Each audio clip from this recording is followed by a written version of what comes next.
Today we have a crazy neighbor story with updates and a final update too. It's called Neighbor's Off-Leash Dog Attacks and Injures My Dog, Sister, and Myself. Now she's trying to sue me, but we're the ones with $29,000 in medical bills. We live in the city limits of Wake County, Raleigh, North Carolina, where there are strict leash laws. Our neighbors moved in next door about 6 months ago and have 2 large Labradors who are let out the back door into the open yards each day and night. One of their dogs is very sweet and well behaved, while the other is rather aggressive and will charge at people and other dogs. We have asked them multiple times to walk their dogs on leashes and explained about the city leash laws of our state and county, but they refuse to keep them on leashes. 2 months ago, one of their labs charged at myself and my small beagle from across the yard, and the dog's owner just sat there and watched as I tried to fight off her dog while picking up my beagle. The dog bit my arm enough to draw blood, and I kicked her dog to get it to stop and back off from its attack. The owner went into a rage over me kicking her dog, and the next day filed a complaint against me with our HOA. That backfired because the HOA contacted me for my side of the story and ended up charging the neighbor a $250 violation of the HOA agreement fee. I didn't file an animal control report because my bite wasn't that bad and I thought the HOA fine would set them straight. Also, for the fact that it's not the dog's fault her owner is an idiot.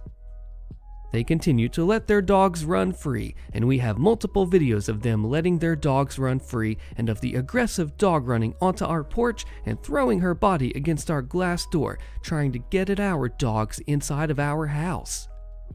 Last month, I confronted our neighbor with the multiple videos and told her that she needed to walk them on leashes, and we were no longer willing to be afraid to use our back porch or walk our dogs anymore. And we told her that this was the last time we'd be nicely asking her, and next time we'll call animal control. Fast forward to 6 days ago when I woke up to the sound of one of my dogs, for lack of a better term, screaming. I jumped out of bed and ran into the yard where my sister and one of my beagles were being attacked by her dog. My sister had curled up around our dog and was being repeatedly bitten by the neighbor's dog. I tackled the neighbor's dog and, not proud to say as a lifelong animal lover, proceed to grab the dog by her neck and force her to the ground by her neck and shove her head into the ground while practically sitting on the dog to control her. The neighbor finally got her dog inside.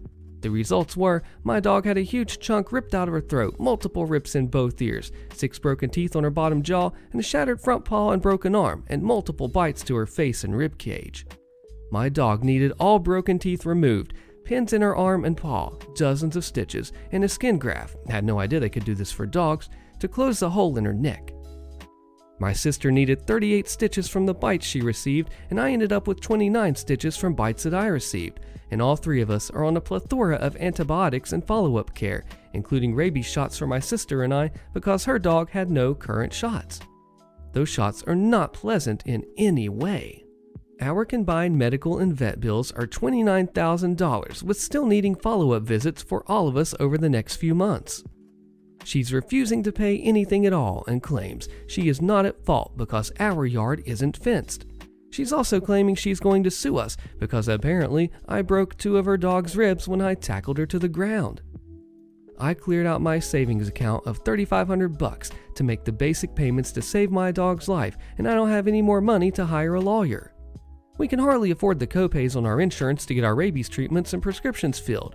I filed to get an advance on my pay, but it can take up to 2 weeks to go through, and I was served with a court summons today for injuries to her dog and her pain and suffering from the trauma of her hurt pet. The claim also states that I intentionally caused harm to her pet and used unnecessary force to subdue her pet. I'm a 4'10" female and my sister is a 4'8" female. Her dog is almost as big as I am. I really don't know where to start on how to deal with this. I feel like we have a solid case due to the videos and the paperwork from the HOA for the first time that she tried to blame us. I also have messages that span her time as our neighbor via the Nextdoor app, where she admits to walking her pets off leash and her refusal to stop because it's her house. How in the world can I fight this without being able to pay a lawyer's fee up front? First update. Thank you all so much for the advice. We're feeling much more hopeful and I feel like I can actually sleep tonight. You're all wonderful, kind internet strangers and we appreciate you all. Update after filing police report. My sister and I went to the police station this morning. The officer suggested that we each file our own reports for multiple reasons, with one being my sister wasn't involved in the first attack and we each technically own one dog even though we share expenses. One dog I bought from a rescue and is property in my name, and the attacked dog was bought under my sister's name. The video evidence was used for both reports, but the messages were used for mine only since they came from my account. The officer called animal control and viewed it as a good use of their weekend emergency service because the neighbor did not and could not provide proof of a rabies shot and is viewed as a public health risk, and no one can confirm the dog's violence isn't attributed to that. That's probably not the case, but city law requires all dogs within city limits to be registered with the city and up to date on all shots. He suggested that we take our dogs and cars and leave the neighborhood between 2 p.m. to 6 p.m. or until we receive a follow-up call from animal control.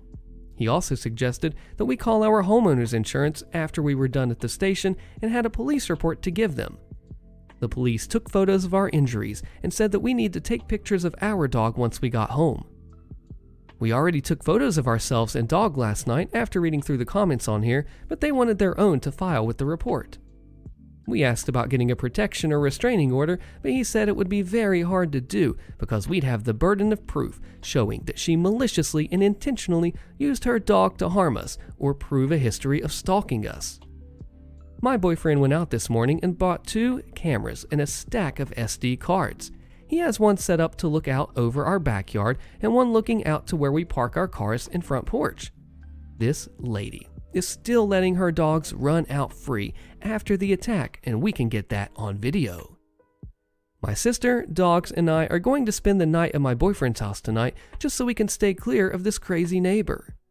We called our insurance company and are giving them all the reports, the bills, evidence, and so on. And they're sending an agent out tomorrow afternoon to take videos and pictures of both yards, and they gave us a list of local law firms that specialize in personal injury and property damage cases and will work in conjunction with whatever lawyer that we go with.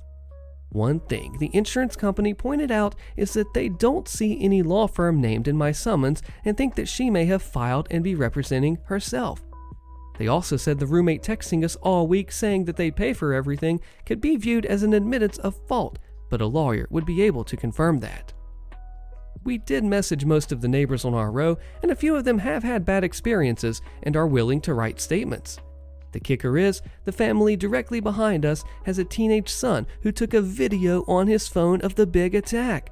The neighbor dog had tried to attack her son's cat while he was on the back porch once, and her son heard the yelling and whipped out his phone. I haven't seen it yet, but his mother said they'll gladly turn it over to our lawyer and write statements. We're going to be busy this week and have a lot to do to get everything together, but it seems like we have a very solid case. Final update. My sister and I spent the weekend after I posted researching local lawyers that were suggested by our insurance and found 3 we wanted to contact. The guy we went with is amazing and more vicious than the neighbor's dog. He is also willing to take payment after a judgment or settlement and offered us a lower percentage than what we've researched is the norm. Ends up, his son had been attacked by an off-leash dog once, and he feels very strongly that irresponsible dog owners understand the repercussions of their actions and that the neighbor is a threat, and this needs to be handled quickly. The neighbor's mean dog has been put down. She was deemed uncontrollable and not able to be rehabbed. We've seen the nice dog over the last few days with the roommate, so she must have paid the fines to get her back. Our lawyer responded to her case against me and confirmed that we'd be meeting them in small claims court. She was also served with 2 separate lawsuits, one from myself with my medical costs, including estimated long-term cost and rehab cost, lost work and vacation days, pain and suffering, and destruction of my property. I'll explain the destruction of property shortly. One for my sister, including estimated long-term medical cost, lost work and vacation days, property damage, our dog, and pain and suffering. Her lawsuit against me has a court date of March 5th. After she was served with our lawsuits, she apparently desperately tried dropping the case against me, but the prosecutor denied her request. Didn't know they could do that. And then she tried contacting our lawyer multiple times to ask him to get the prosecutor to drop the case. He informed her that this wasn't something he had control of, and we'd still be moving forward with the 2 lawsuits against her. She finally got herself a lawyer, and our lawyer was contacted with settlement offers that, in his term, were laughable, and we refused the settlement offers. Our lawyer used past cases of dog attacks in North Carolina where settlements of over $800,000 were paid out, and that involved cases where the dog's owners actually tried to stop the attack. Now for some extra facts. My left wrist is going to need surgery, and that's scheduled to take place on February 27th. Our dog had the drain removed from her neck, and her skin graft is healing up nicely, but she's still in a cast with pins in her paw. The vet thinks that she'll have a limp, but will recover with no other long-lasting injuries. She still refuses to go out the back door anymore and will cry and plant if we try. The destruction of property in my claim comes from those cameras that my boyfriend installed. The day after her dog was put down, she literally took a baseball bat to everything in our front and backyard. She broke our porch railing, smashed all of our flower pots, bent our hammock's metal base, and used some kind of utility knife to slice up the hammock, tore the plants out of the ground in our garden, including pulling up imported maple trees, dumped some sort of substance that had a jelly-like consistency into our koi pond, killing all the fish, and broke various other things in our yard.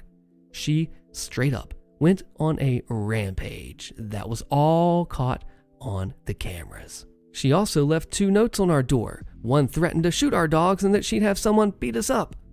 We called the cops immediately, and they took it seriously. They asked if we wanted to press charges, and we did. Our lawyer used the notes and the camera footage to get an emergency protection order for us, and we haven't so much as seen her since, though we see her car come and go. The video of the attack that the other neighbor's son took was a pure godsend. It shows how she just sat there and did nothing to try and stop the attack. It also shows her audibly laughing during it. She only started trying to help when I started smashing her dog into the ground. We also got statements from multiple neighbors, and our lawyer is working on getting the multiple complaints from the other families from the HOA. He said that it is pointless to go after the HOA, and we wouldn't get worthwhile results from them. Our lawyer did tell us that the HOA has started the eviction process against the neighbors, but that could take a long time and can be contested. There was also a memo sent out to the neighborhood about leash rules, and that there will be an upcoming vote about possibly muzzling dogs if they're in common areas outside of our private properties, and other new neighborhood rules concerning pets. I honestly can't tell if this lady had some sort of mental breakdown or is just plain crazy.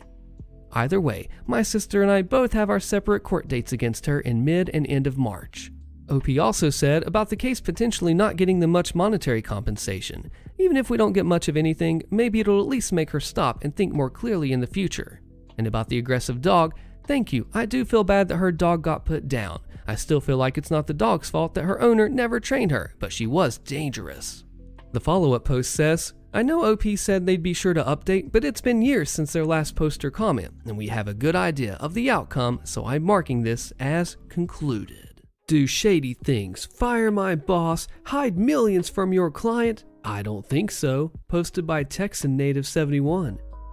Forgive me if this is long. This happened a while ago, but it's still so fresh in my mind. I left college with a business degree in one hand and no job in the other. And like so many colleges, the promises of alumni willing to give jobs to graduates could not have been further from the truth. So I had to seek out my start from the bottom. I found a good job in operations at a company, well, I can't say who without giving it away. I had a great boss who taught me pretty much everything I needed to know. Work was great and the money was good. I need to explain how the business worked so you can understand how the plan worked. The corporate office was in California and we were not. There are a lot of things that went on at this company, and I can't get into all of them because it would just take away from the story, but let's just say they had a very Stratton Oakmont vibe when it came to sales. I started out and I worked in operations with some of my smaller clients, but with some help from my boss, I was able to climb the ladder rather quickly to the point of being over all the operations and order processing for the firm. We had a very large client, like 90% of the company's business, and the way that it worked was we had 2 sets of sales reps, TSRs and CSRs. TSRs, they were the heavy hitters who reached out to the other big businesses and tech firms to extend their warranties on a product. They made real good money. The CSRs were more of the mom and pop crowd and the inbound sales calls for those that wanted to extend their warranties. The reps were all given codes that associates the client's files with theirs, so if someone did a renewal automatically, they would get paid as it was their client. Pretty sweet gig. The client hired the firm to be the middleman for their business to business as they handled all of their everyday clients. For every $100 that came into our firm, 18% or $18 would be for the company and the rest would be sent to the clients with the warranties activated. Most of the clients paid by CC or PO with the wire transfer, but there would also be a good amount of checks each week that would need to be processed. A little while after I started, the client check portion was now going to be overseen by one of the sales managers. Didn't really faze me because I was working on the smaller accounts. Since we were a publicly traded company, all the sales reps' orders had to go to operations to be fulfilled. They weren't allowed to process them on their own. This is when things started going downhill. My boss at the time was given temporary access to the financials as they were hiring a new CFO, and he had a background with it. We went to lunch like we had done plenty of times before, but he seemed different. When I asked him if something was wrong, he told me that something looked off with our biggest client for one of the accounts. He wanted to make sure before he said anything to the higher-ups. While this was going on, I had been offered the chance to be our new compliance officer, which means that I would need to make sure that everything was on the up and up. Soon after, I come in to find out that my boss was just terminated for a multitude of reasons, all of which had to be untrue because he was a pretty well-liked guy with not just the company but with our client as well. As I log into my terminal, I see that before he left, he had given me admin access to his files. Here's where things started to pop off. Remember those checks that clients were sending in to renew their warranties? Well, we were cashing them all right. Apparently, we just weren't adding those renewals to their products in the system. That would have triggered a payout to our client who, as you remember, would be getting 82% of that money.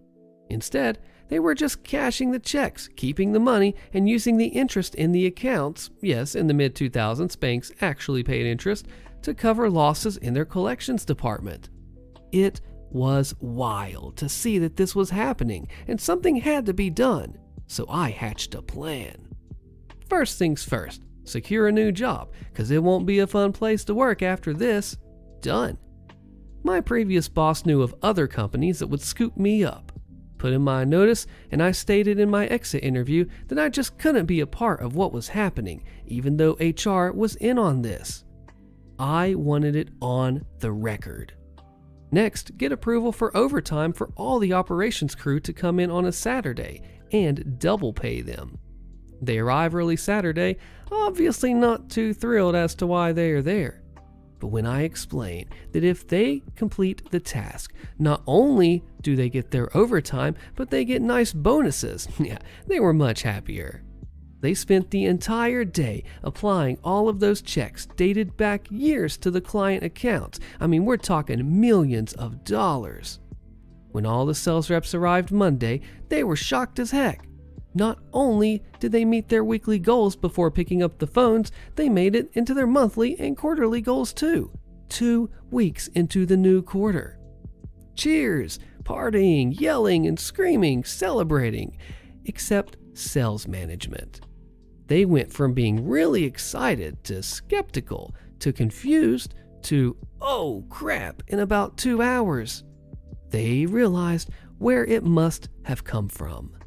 Because not only did the company hit all these sales, since it had been over a day, the client came into work Monday to see a very nice payday in their system as well. And, like anyone, they would have questions, and they say they're coming out to congratulate the team on such great numbers.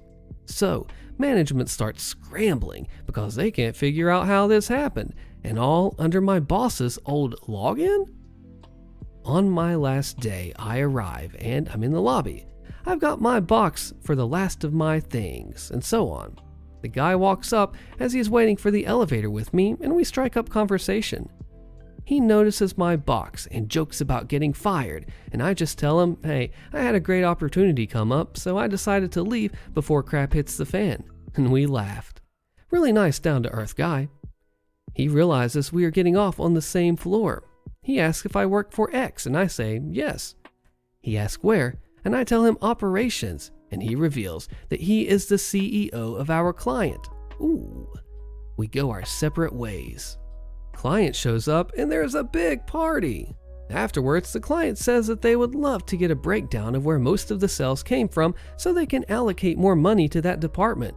Management says, sure, but it made up a lie about how they can't share client payment info due to regulations and blah blah blah. Cue my exit from the company. 2 weeks go by and I get a phone call from a number that I don't recognize, so I let it go to voicemail. When I get off of work, I check it to find out it was the CEO of the client where I used to work. He has had something come up and would like to talk to me. Of course, I'm nervous as heck, but I call him back and he picks up on the first ring and we get to chatting for a bit, and he finally just asked me, "Why did you leave?" I tell him that I had a great opportunity come up. Yeah, he doesn't buy it, and he says that apparently my comment about crap hitting the fan really stuck with him, and he thinks something more is going on.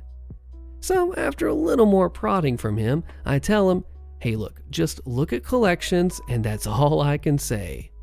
He thanks me and I hang up. 2 days later, he pulled the plug on the account.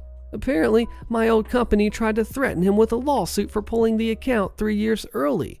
He replied with, hey, that's fine, because when I show the courts that I have the evidence that you committed fraud, corporate came in and then cleaned house. All of management was fired within the day. 1 month later, my friends and I had a very memorable trip in Vegas, all courtesy of our old client. An update epilogue. Best part, I guess this should have been part of the story. My old boss was an adopted kid, treated his adopted parents great, while their real kids didn't, and when they passed, they left him all their money. All of it. This was about 2008. He was in a weird place because he loved his parents and he was really close to them. He went to his church to pray for his parents and for what to do with this new windfall of money. He loved working but didn't need to anymore. He left the church and went to a bar, because I mean, who doesn't, and he sits next to a guy who, and this is almost out of a movie, is a developer and has run out of money to finish his development because it's 2008 and no one is loaning money. They get to talking and he thinks maybe this is a sign. I'll speed this up because I've got to run to work, but he invests in the guy's development by buying all the houses, dirt cheap at the time, and now lives off the residual income from all of them being rentals. Life sucks because so many people do crappy things and get away with it that it's great when good things happen to good people.